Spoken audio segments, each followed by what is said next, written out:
एक छोटी सी वुडन हट में एक येलो बेबी चिक रहता है। बहुत क्यूट लेकिन थोड़ा उदास।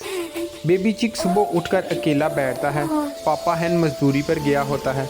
मामा चिकन बीमार। बेबी चिक छोटा सा अप्रोन पहनकर किचन में जाता है। चिक एक पुराने स्टोव पर छोटा सा पॉट रखता है। उसकी छोटी छोटी विंग्स थोड़ी ट्रिम्बल करती है।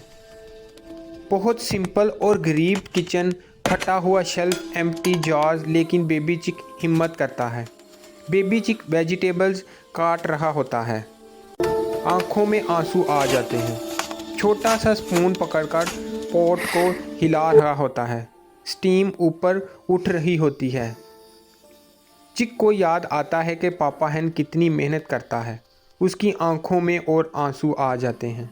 बेबी चिक पॉट के पास बैठकर वेट करता है, थका हुआ, उदास लेकिन होपफुल।